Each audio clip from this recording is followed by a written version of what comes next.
Hello my friends, welcome to our channel Saloni Verma study point. मैं सलोनी वर्मा आप सभी का स्वागत करती हूँ सलोनी वर्मा स्टडी पॉइंट पे। आशा करती हूँ आप सभी स्वस्थ होंगे। आज हम करने जा रहे थर्ड सेमेस्टर बीए प्रोग्राम के बच्चों के लिए मोस्ट इंपोर्टेंट क्वेश्चन आंसर्स, जो आपकी बुक है cultural transformation early modern Europe 1 के मोस्ट इंपोर्टेंट क्वेश्चन आंसर्स, जो कि आपके पेपर में आने के फुल टू फुल चांस है। इसलिए इस वीडियो को बनाने जा रहे हैं। मैं आपको एक क्वेश्चन लेके फिर एक्सप्लेन करूंगी, फिर ऐसे आपको समझाती जाऊंगी किस तरीके से आपको उन पेपर में क्वेश्चन को अटेम्प्ट करना है।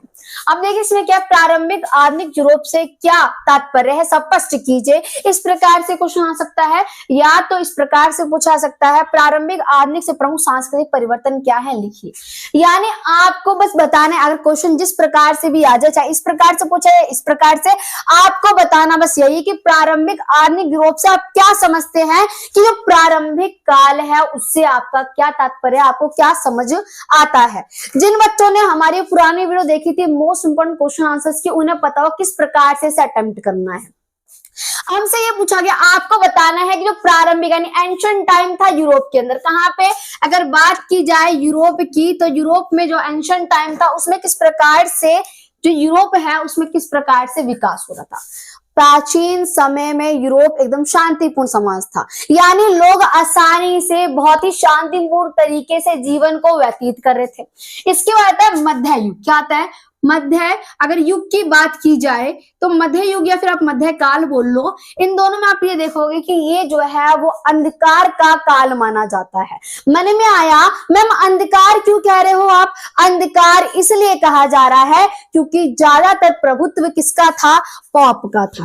अब पॉप कौन होते हैं? पॉप का मतलब यानी ईसाई धर्म के जो फादर होते हैं उन्हें पॉप कहा जाता है। अब जिन बच्चों को दिक्कत आ रही है, मान लीजिए हिंदू धर्म में पंडित होते हैं, कुछ इसी प्रकार से ईसाई धर्म में कौन होते हैं? पॉप होते हैं। तो ये समझ आया कि पॉप क्या होता है।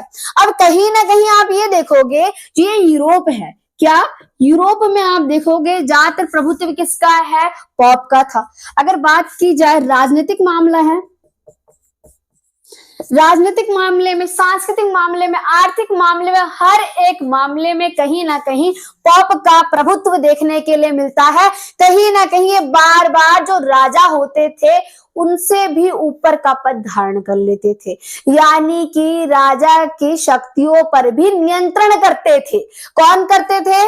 पॉप करते थे। ये आपको समझ आया। अब इनका बेसिकली आप देखोगे कि जो मध्य काल का युग था उस टाइम जो लोग हैं वो अशिक्षित थे।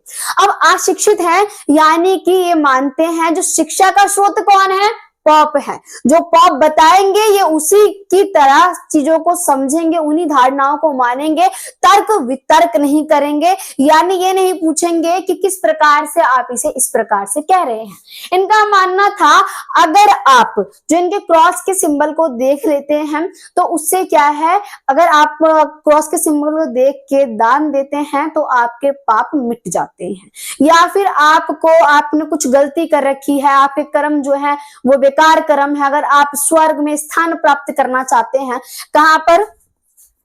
अगर आप स्वर्ग में स्थान प्राप्त करना चाहते हैं तो उसके लिए क्या करना होगा? माफीनामा, यानी चर्च के द्वारा एक माफीनामा प्रस्ताव होता था, जिस पर क्या होता था, आपने जितनी बड़ी गलती कर रखी है उतना ज्यादा दान दो। अब दान दो और उसके बाद वो आपको प्रूफ के तौर पर, दस्तावेज के तौर पर एक माफीनामा पत्र देंगे कि ये ईश्वर के द्वारा आपको माफ कर दिया गया है इस कर्म के लिए। तो मुझे ये बताइए किस प्रकार से अंधकार का युग है? इसीलिए कहा जा रहा है क्योंकि इंसान जो है अपने मस्तिष्क का उपयोग नहीं कर रहा। क्या ये ऐसा हो सकता है कि ईश्वर के द्वारा बताया जाए कि आपकी गलती को माफ कर दिया गया है? नहीं हो सकता। तो आप देखोगे कार्ल मार्क्स के द्वारा, किसके द्वारा? कार्ल मार्क्स के द्वारा। कार्ल मार्क्स के द्वारा क्या किया गया? 95 थीसिस इनकी किताब का नाम है। क्या है? 95 थीसिस किसकी किताब का नाम है? कार्ल मार्क्स की किताब का नाम है।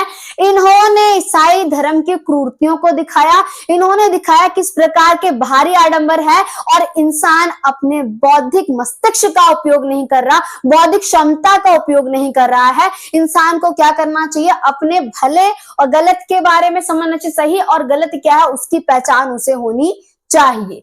तो आप देखो प्रारंभिक जो आपने देखा प्रारंभिक यूरोप अगर बात की जाए, जैसे ही मध्य काल का अंत होता है वैसे ही आधुनिक युग का आरंभ होता है। आधुनिक युग इस प्रकार से इसका आरंभ होता है कि लोगों के मस्तिष्क का विकास होता है, लोगों को समझ आ जाता है कि सही क्या है गलत क्या है, क्योंकि इस टाइम पे कई सारे दार्शनिक आते हैं और ये दार्शनिक बताते हैं कि किस प्रकार की गतिविधियां हैं और किस प्रकार से जो लोगों को उल्लू बनाया जा रहा है, किसके द्वारा, पॉप के द्वारा उन्हें ठगा जा रहा है। और जो पॉप हैं वो बहुत ही लग्जरियस लाइफ, अपनी बहुत ही धनवान जिंदगी जी रहे हैं, यानी इतने धनी हो गए हैं कि बहुत ही विलासिता की जिंदगी को व्यतीत कर रहे हैं। कौन व्यतीत कर रहे हैं? पॉप। और ये लोग क्या कर रहे हैं, जो वहां के जो लोग हैं, यूरोप में कौन सा धर्म ज्यादा है? यूरोप में ज्यादातर प्रमुखता ईसाई धर्म को दी जाती है। ईसाई धर्म यानी ज्यादातर लोग क्या है? ईसाई हैं, जो कि ईसाई धर्म को मानते हैं। अब उनका ज्यादा महत्व दिया जाता है, पॉप को ज्यादा महत्व दिया जाता है। अब ज्यादातर लोग किसे दान दे रहे हैं? पॉप को दान दे रहे हैं। अमीर कौन हो रहा है? पॉप हो रहा है। लाभ किसे हो रहा है? पॉप को हो रहा है। और किससे ये धन लिया जा रहा है? जनता के द्वारा धन को लिया, यानी जनता से जो है धन कौन ले रहा है? पॉप ले रहे हैं। ये आपको समझ आया? तो इसमें क्या हुआ, जैसे ही यूरोप के अंदर आधुनिक युग का आरंभ होता है, लोगों ने तर्क वितर्क करना आरंभ कर दिए और आप देखो कई सारे चिंतक इसके अंदर आते हैं। अब किस प्रकार के चिंतक? आप देखो कोपरनिकस आते हैं, मार्टिन लूथर आते हैं, मार्चेस्को आते हैं। ये सारे जब ये चिंतक आते हैं, इनका बस कहना यही होता है कि ये जो आप अंधकार के युग में जी रहे हो वहां से निकलकर अब आप आधुनिक प्रारंभिक युग के अंदर आना स्टार्ट करो, यानी आप अपने मस्तिष्क का उपयोग करो। इसीलिए मानवतावादी विचारधारा का भी उपयोग किया जाता है। आपके मन में आया मैम ये मानवतावाद क्या होता है, ये नहीं समझ आया। मानवतावाद बोलिए या व्यक्तिवाद बोलिए, दोनों का मतलब क्या है? सेम है। इसमें बस ये कहीं ना कहीं ईश्वर को केंद्र में ना रखकर मनुष्य को केंद्र में रखकर प्रमुखता देते हैं, यानी मनुष्य के भले के बारे में सोचते हैं। ये सोचते हैं कि मनुष्य की जो भी समस्याएं हैं उन समस्याओं को उन समस्याओं को समझो और उसका निदान करना, उसे सॉल्व करना, मनुष्य की जिंदगी को सुखमय बनाना, मनुष्य की जिंदगी में यानी मनुष्य को आगे बढ़ाना, उन्नति करना, विकास करना इनका मोटिव होता है। इनका मानना होता है हर एक मनुष्य को आदर और सम्मान मिलना चाहिए। और इस प्रकार से मनुष्य जब आदर सम्मान मिलेगा तभी वो आगे प्रगति और उन्नति कर पाएगा। तो आपको ये समझ आया इसका मतलब क्या है?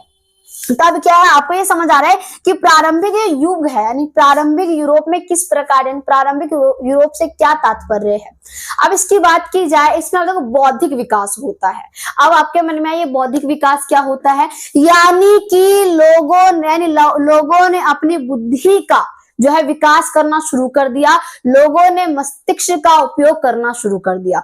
लोगों को समझ आ गया जो कब से पॉप उन्हें ठग रहे थे वो गलत तरीका था, इसीलिए लोगों के बौद्धिक विकास का आरंभ होता है, यानी लोग अपने सही और गलत को पहचानने लग गए। अब लोगों को ये समझ आ गया कि अगर आगे बढ़ना है तो हमें पॉप की बातों को नकारना होगा, क्योंकि पॉप का क्या मानना था, आप देखोगे पॉप का ये मानना था कि जो हमारी, मान लीजिए अब ये हमारा क्या है, ये हमारी पृथ्वी है और ये रहा मानव।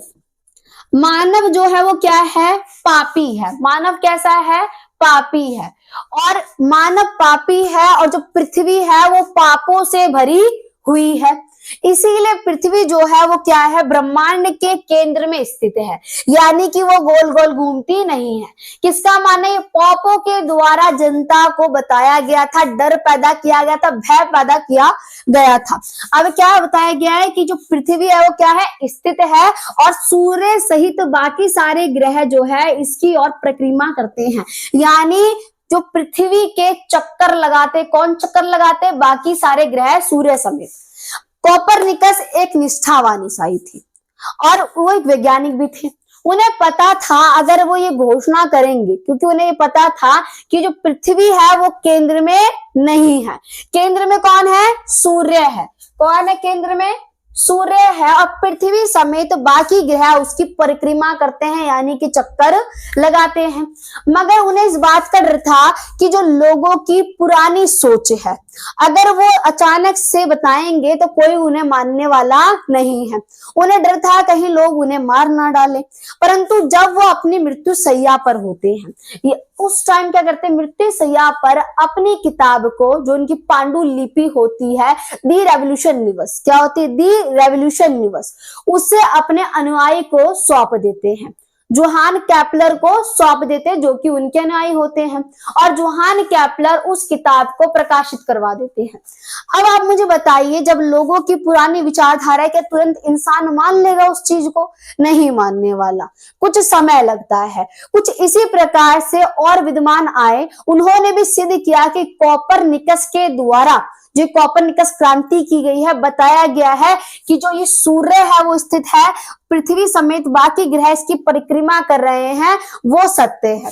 तब धीरे धीरे लोगों को विश्वास होने लग गया। लोगों ने किसे महत्व दिया? लोगों ने ज्ञान, विज्ञान, दर्शन, कला को महत्व देना शुरू कर दिया। जहां पहले पॉप को ज्यादा महत्व देते थे, अब पॉप को महत्व ना दे किसे महत्व दिया जा रहा है? विज्ञान को महत्व दिया जा रहा है। तो इस प्रकार से बोला था कोपरनिकस क्रांति कहा जाता है। अब हम बात करते हैं जो कार्ल मार्क्स के द्वारा जो उनकी किताब लिखी गई 95 थीसिस, ये किताब का नाम है। अब किताब का नाम ये क्यों रखा गया है, पहले हम ये समझते हैं। आप देखोगे ईसाई धर्म के अंदर काफी सारी प्रवृत्तियां थी। अब देखो, आप देखोगे एक चीज और कि कहीं ना कहीं जो यूरोप है वहां पर एक व्यवस्था थी, सामंतवादी व्यवस्था। अब यूरोप में कौन सी व्यवस्था है? सामंतवादी जो व्यवस्था होती है, इसमें सामंतवादी व्यवस्था क्या होती है, कुछ बच्चों को ये नहीं पता होगा, तो घबराइए मत, मैं आपको समझाऊंगी सामंतवादी व्यवस्था क्या होती है। यूरोप में ज्यादातर सामंतों को ज्यादा महत्व दिया जाता था, और सामंतवादी व्यवस्था, इसे अंग्रेजी में फ्यूडलिज्म कहा जाता है। फ्यूड का मतलब क्या होता है, आपके मन में ये आया?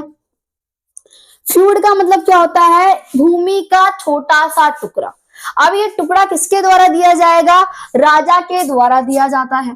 यानी जब राजा खुश होते थे तो सामंत जो होते थे उन्हें क्या देते थे? सामंतों को भूमि का टुकड़ा देते थे। और सामंत भी मान लीजिए राजा के दूसरे नंबर पे आते थे, यानी राजा की तरह धनी होते थे, शक्तिशाली होते थे, और बहुत ही धनी होते थे, धैर्यवान होते थे। अब ये सामंत जो है, यानी राजा ने अपने अंडर में किसे रख लिया है? सामंतों को रख लिया है। अब जो सामंत है वो खुद खेती करने तो जाएंगे नहीं, तो इसीलिए, क्योंकि वो भी राजा की तरह अमीर हैं, हम इसे पिरामिड के तौर पर समझते हैं ताकि आपको समझ आ जाए। पहले कौन है? राजा, दूसरे नंबर पर सामंत बोल लीजिए, इसे लॉर्ड बोल लीजिए, या फिर जागीरदार बोल लीजिए।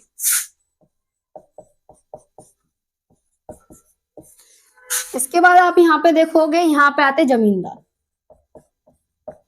और यहाँ पे आते कृषक। कृषक यानी किसान, जिसमें भूमिहीन किसान भी शामिल थे, यानी जिनके पास भूमि नहीं होती है। ये राजा शक्तिशाली है, ये मान ले हम, यानी आपको पता होगा, हाँ मैम हमें ये पता है कि राजा जो होता है वो बहुत ज्यादा शक्तिशाली होता है। कुछ यही मान लीजिए ये सामंत है, वो भी क्या होता है? शक्तिशाली होता है। इसके अंडर में कम से कम 400 गांव पर अकेले नियंत्रण करता है। कौन करता है? सामंत करता है। यानी ये भी बहुत धनी होता है, शक्तिशाली होता है। तो ये क्या करता है? राजा ने इसे कार्य दिया खेती करवाने का, और इसने ये कार्य जो है जमींदार को सौंप दिया। अब जमींदार भी कहीं ना कहीं धनी है, तो जमींदार भी खुद खेती करने तो जाएगा नहीं, उसकी प्रतिष्ठा को क्या पहुंचेगी? ठेस पहुंचेगी। तो इसीलिए वो किसे लेता है? कृषकों को ले लेता है, जिसमें भूमिहीन किसान और किसान जो नॉर्मल होते हैं वो दोनों ही शामिल होते हैं।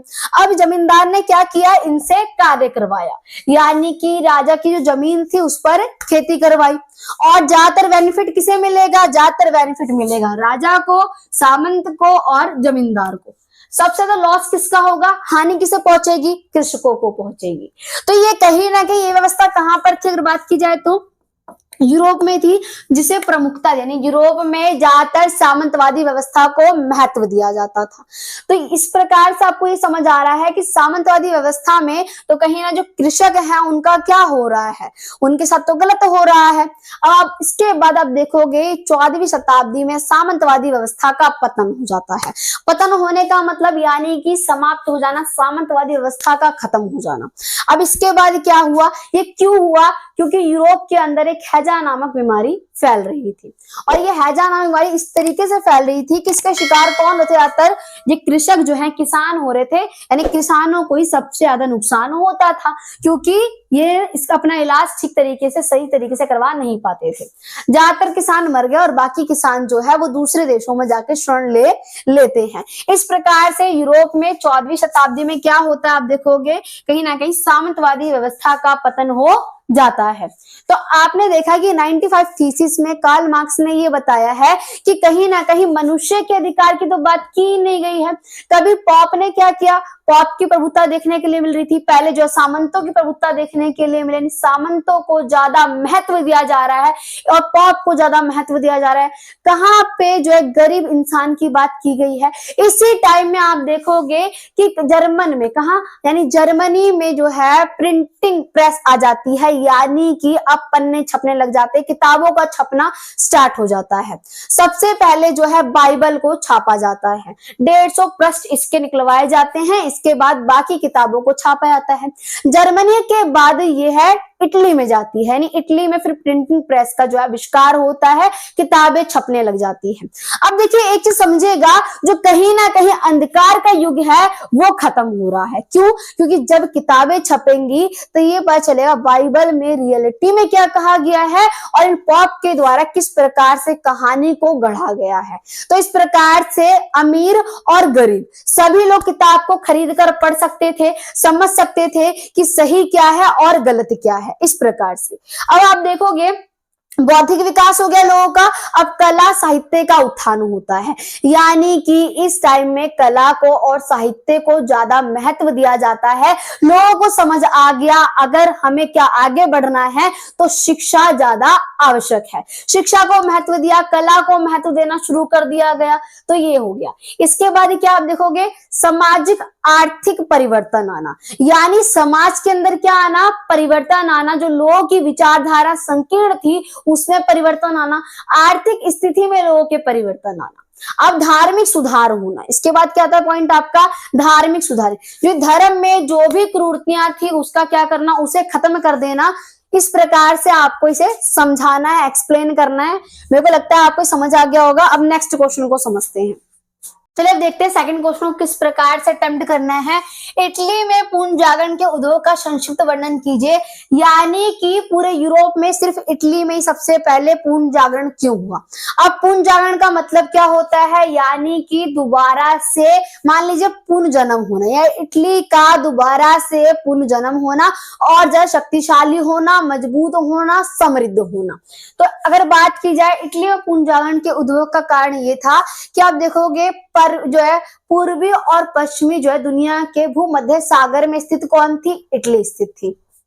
यानी पश्चिमी और पूर्वी दुनिया के, यानी कि दुनिया के बीच में, यानी भूसागर में कौन स्थित है, भूमध्य सागर में इटली स्थित है। यानी अगर पूर्व से भी कोई आता है या पश्चिम से भी कोई आता है इटली के अंदर, मान लीजिए कोई एशिया का जो है यूरोप में आता है तो भी उसे इटली से गुजरना पड़ेगा, या फिर जो अफ्रीका से कोई कहाँ जाता है, यूरोप की ओर जाता तो भी उसे कहां से गुजरना पड़ेगा, इटली से गुजरना पड़ेगा। या फिर यूरोप का कोई पर्सन जो है मान लीजिए पूर्वी पश्चिमी देश की ओर जाता है तो भी उसे कहां से गुजरना पड़ेगा, इटली से गुजरना पड़ेगा। यानी कि सबसे ज्यादा जो लाभ है वो इटली को प्राप्त हो रहा है, ज्ञान के क्षेत्र में बोले या किसी भी क्षेत्र में बोले, क्योंकि जो विदेशी व्यापार होगा, यानी विदेश से जब लोग आएंगे, चीजों को देखेंगे, उनसे बात विचार करेंगे, तो कहीं ना कहीं जो उनका ज्ञान है उसका आदान प्रदान होगा। वो कहीं ना कहीं उनके धर्म को समझेंगे, उनके कल्चर को समझेंगे, उनके पहनावे को समझेंगे, उनके रहन सहन को समझेंगे, और जो है इस प्रकार से जो है यूरोप के लोग समझेंगे, इटली के लोग जो है कहीं ना कहीं दूसरे देशों को समझेंगे, और जो दूसरे देश के जो लोग आएंगे वो इटली के पहनावे को देखेंगे, कल्चर को देखेंगे, संस्कृति को देखेंगे, समाज को देखेंगे, राजनीति को देखेंगे। इस प्रकार से समझेंगे। इटली को समझेंगे। तो हमें ये समझ आया। अब कहीं ना कहीं ये जो परिवर्तन हो रहा है इसी को रेनेसा कहा जाता है। आप बोलोगे मैम रेनेसा क्या होता है? इसका मतलब कहीं ना कहीं जो कहीं इटली के अंदर जो परिवर्तन हो रहा है, परिवर्तन की जो लहर आ गई है, उसी को रेनेसा कहा जाता है। अब आपने देखा था जो अंधकार का युग था वो अब खत्म हो गया है। अब लोग कहाँ की ओर मुड़ रहे हैं? आधुनिकता की ओर, यानी प्रारंभिक आधुनिकता की ओर मुड़ रहे हैं। यानी वो लोग अब आधुनिक हो रहे हैं, आधुनिकता की ओर संक्रमण करना शुरू कर रहे हैं। अब लोगों ने तर्क वितर्क को ज्यादा महत्व देना शुरू किया, मनुष्य को केंद्र में रखा, मनुष्य को ज्यादा महत्व देना शुरू किया, मनुष्य को शिक्षित करने को ज्यादा महत्व दिया। यानी कि अब ये जात धर्म को महत्व ना देकर शिक्षा को महत्व दे रहे हैं। अब आप देखोगे कि कहीं ना कहीं जो दूसरे धर्म में क्या हो रहा था कि सिर्फ पुरुषों को महत्व था कि वो बाइबल वगैरह पढ़े। अब महिलाओं को भी महत्व दे दिया गया कि वो भी बाइबल को पढ़े, समझे, अपने बच्चों को भी पढ़ाए ताकि वो भी समझ पाए बाइबल के महत्व को। तो हम समझते हैं कारण क्या था, रीजन क्या था, पर्पस क्या था कि इटली में ही पूर्ण जागरण सबसे पहले हुआ। इटली के बाद जर्मन में हुआ, जर्मन के बाद स्पेन में हुआ, स्पेन के बाद इंग्लैंड में हुआ। इस प्रकार से पूर्ण जागरण होना शुरू हुआ था। यानी यूरोप के अन्य राष्ट्रों में सबसे पहले किस राष्ट्र में हुआ? इटली में। इटली के बाद कहां पे हुआ? जर्मन में। जर्मन के बाद हुआ इंग्लैंड में। इंग्लैंड के बाद स्पेन में हुआ। फिर अन्य जो है इटली के राष्ट्रों में क्या हुआ? पूर्ण जागरण होना शुरू हुआ। तो पहले के इटली में पूर्ण जागरण के उद्भव के कारण पहला तो है भौगोलिक स्थिति। अब भौगोलिक स्थिति से मैंने आपको बताया जो पूर्वी पश्चिमी जो है भूमध्य सागर में स्थित है इटली, यानी कि वहां पे बंदरगाह होंगे, वहां से लोग आएंगे, चीजों को खरीदेंगे, निर्यात करेंगे, आयात करेंगे, तो इससे वो उनकी जो करेंसी है वो भी आएगी। लोग समृद्ध होंगे, शक्तिशाली होंगे और वो जो विचार करेंगे तो वो उनके धर्म को और वो उनके धर्म को, उनके कल्चर को समझ पाने में आसानी मिलेगी उन लोगों को। इसके बाद क्या है? व्यापारिक समृद्धि। अब व्यापारिक समृद्धि यानी कि दूसरे देश की करेंसी आना। अब आप बताइए जब आप कहीं घूमने जाते हो तो आप खाते पीते हो, चीजों को खरीदते हो ताकि आपको याद रहे वो दिन, है ना, यादगार बना रहे कि हम वहां घूमने गए थे, हम ये लेके आए थे। तो उसी प्रकार से जब वहां विदेशी जो लोग हैं जब इटली में आते थे तो वहां के पोशाकों को खरीदे थे, वस्तुओं को खरीदे थे, जो भी चीजें अच्छी लगती थी उसे खरीद लेते थे, या फिर जो भी वो बनाते थे उसे खा लेते थे। तो जो चीज अच्छी लगती थी वो खरीद रहे हैं तो वो पैसे दे रहे होंगे, जिससे कि वो क्या हो रहे, व्यापारिक रूप से समृद्ध हो रहे हैं, यानी उनका व्यापार फल फूल रहा है। किस प्रकार से? क्योंकि अब वहां से लोग आते और जाते रहेंगे, कभी वो चीज बंद होने वाली नहीं है। तो इससे क्या है, वहां पे व्यापारिक समृद्धि। अब ज्यादातर इटली के अंदर जो व्यापारी थे वही समृद्ध हो रहे थे, यानी व्यापारियों को क्या हो रहा है, ज्यादा लाभ हो रहा है। तो व्यापारियों के द्वारा क्या किया? व्यापारियों के द्वारा विज्ञान को, संस्कृति को, कला, किसे? विज्ञान, संस्कृति, कला को ज्यादा महत्व देना शुरू कर दिया गया। वैज्ञानिकों ने कहा कि अब हमें जो है पॉप की बातों तक ही उलझ के नहीं रहना है, अब हमें ज्ञान चाहिए, यानी शिक्षा चाहिए, और हमें ये देखना है कि विज्ञान होता क्या है, दर्शन होता क्या है, और रियलिटी में जो ज्ञान है वो कैसा होता है। हमेशा ये बताया गया था, है ना। आपने देखा कि पॉप की क्या धारणा थी, किस प्रकार से उन्होंने लोगों को अंधकार के युग में बांध रखा था। तो ये समझ आ गया आपको व्यापारिक समृद्धि। अब क्या? गौरवशाली, आप देखोगे गौरवशाली रोमन सभ्यता। अब क्या है, मैंने यहां लिख दिया है गौरवशाली रोमन सभ्यता, यानी यहाँ पे इटली में जो है वो गौरवशाली रोमन सभ्यता भी विद्यमान थी, इसी कारण ये हो रहा है। अब क्या? उदारवादी समाज। अब उदारवादी समाज का मतलब क्या होता है? कुछ लोगों को यही नहीं पता होगा उदारवादी क्या होता है, तो परेशान मत होइए, मैं आपके पास हूं समझाने के लिए। उदारवादी यानी उदार दिल वाले, ऐसे पर्सन जिनके उदार विचार होते हैं। इनका मानना होता है कि मानव अपना सही और गलत दोनों पहचानता है, मानव को स्वतंत्र छोड़ दिया जाए और मानव जो है जो कार्य करना चाहता है उसे करने दिया जाए। तो उदारवादियों का ये मानना होता है। अब आप देखोगे कि इटली के अंदर उदारवादी विचारधारा है, यानी इटली के अंदर सामंतवादी जो व्यवस्था थी, अभी मैंने आपको समझाया था, सामंतवादी व्यवस्था वो इतनी फैली नहीं थी, यानी लोग ज्यादातर सामंतवादी व्यवस्था को महत्व नहीं देते थे। तो ज्यादातर लोगों ने किसे महत्व दिया? शिक्षा को महत्व दिया, संस्कृति को महत्व देना शुरू किया। इस प्रकार से आप इस क्वेश्चन को अटेम्प्ट करोगे और इस प्रकार से एक्सप्लेन करना है। चलिए अब देखते हैं नेक्स्ट क्वेश्चन। क्वेश्चन। चलिए इस क्वेश्चन को देखते हैं। मानवतावाद को परिभाषित कीजिए। पहले आपको क्या बताना, मानवतावाद को परिभाषित करना है। पूर्ण जागरणकालीन मानवतावाद ने प्रारंभिक आधुनिक यूरोप को किस प्रकार से प्रभावित किया, ये भी आपको बताना है। तो मानवतावाद क्या होता है? अब देखिए मानवतावाद से अंग्रेजी में क्या बोलते हैं, आप देखोगे जो मानवतावाद है उसमें बस ये बताया गया आपको मानव को किस प्रकार से विकास करना है, मानव को कहीं ना कहीं प्रमुख, मानव के जीवन में ज्यादा रुचि रखी जाती है, मानव को केंद्र में रखा जाता है और मानव के बारे में बताते हैं, मानव के जीवन की समस्याओं का अध्ययन किया जाता है और मानव के जीवन में से समस्या को किस प्रकार से सॉल्व कर सकते हैं, हल कर सकते हैं, इसके बारे में विचार विमर्श किया जाता है। मानवतावाद में कहा जाता है कि मानव के जीवन किस प्रकार से और प्रगतिशील करे, मानव को किस प्रकार से और उन्नति के शिखर पर पहुंचाए, इस पर विचार विमर्श किया जाता है। तो आपको ये समझ है मानवतावाद क्या है कि मानव के जीवन को बेहतरीन करने के लिए किया जाता है। अब मानवतावाद में यानी अंधविश्वास पर ज्यादा महत्व नहीं दिया जाता है, यानी जो अंधविश्वास था, आपने देखा था कि यूरोप के अंदर अंधविश्वास कैसे फैल रहा था। जैसे आपने देखा मध्य युग में क्या कहा गया था, मध्य युग को अंधकार का युग कहा गया था। क्यों कहा गया था, उसके पीछे कारण थे कि कहीं ना कहीं ज्यादा प्रभुत्व किसका होना, ज्यादातर प्रभुत्व पॉप का होना, यानी कि आप देखोगे ईसाई धर्म के फादर का ज्यादा प्रभुत्व होना। और ये प्रभुत्व इस प्रकार से था कि वो तो जीवन अच्छे से व्यतीत कर रहे थे और लोगों से, यानी लोगों को डरा धमका कर कहीं ना कहीं ये बोलकर अगर आपको स्वर्ग में जाना है या फिर आपने जो गलत कर्म कर रखे हैं उसका अभी भुगतान कर लो और आप हमें दान दो, दक्षिणा दो, उसके बाद आपका जीवन अच्छा हो जाएगा, इस प्रकार से बातें की जा रही थी। तो लोगों को डराया गया था, उनके अंदर भय का माहौल, वातावरण बनाया गया था, जिससे कि लोग जो है अपनी इच्छा से दान ना देकर डर के मारे दान देते थे। तो मानवतावाद में किसका समर्थन किया गया, समर्थन इस बात का किया गया कि आप तथ्य को, विज्ञान को, कला को, संस्कृति को ज्यादा महत्व दो, यानी कहीं ना कहीं आपको शिक्षा को बढ़ाना है, शिक्षा को महत्व देना है ताकि हर एक बच्चा शिक्षित हो सके और यूरोप का विकास कर सके, उसे आगे बढ़ा सके। ये था इसके अंदर। आपने देखा था कि इटली के अंदर क्या था, इटली के अंदर ये बताया गया कि इटली के अंदर जो सामंतवादी प्रथा है, सामंतवादी व्यवस्था है, वो इतना ज्यादा, यानी लोग उसे नहीं मानते थे। स्टार्टिंग में लोगों को अभिव्यक्ति की स्वतंत्रता नहीं थी, यानी अपनी बातों को प्रस्तुत करने की स्वतंत्रता नहीं थी, यानी जो भी प्रस्तुत करेंगे, पादरी प्रस्तुत करेंगे, अपनी बातों को वही रखेंगे, समाज के कल्याण के लिए वही कदम उठाएंगे। यहाँ तक कि राजा का भी हस्तक्षेप कहीं ना कहीं वर्जित हो गया था, यानी राजा के काम में भी उल्लंघन कौन डाल रहा है, पादरी, यानी वही पॉप जो है बार बार उल्लंघन डाल रहे हैं, ये तो गलत है। तो इस प्रकार से लोगों के अंदर समझ विकसित होने लग गई कि क्या करना है, हमें विकास करना है, आगे बढ़ना है। तो अब देखिए क्या बता रखा है कि पूर्ण जागरण। पूर्ण जागरण किसे कहते हैं, मैंने आपको बताया था, पूर्ण जन्म होना, यानी लोगों का, ये मान लीजिए एक पल के लिए कि पूर्ण जन्म हो रहा है, लोगों का बौद्धिक विकास हो रहा है, लोगों को समझ आ गया है कि गलत राह कौन सी और सही राह कौन सी है और किस प्रकार से आगे बढ़ना है।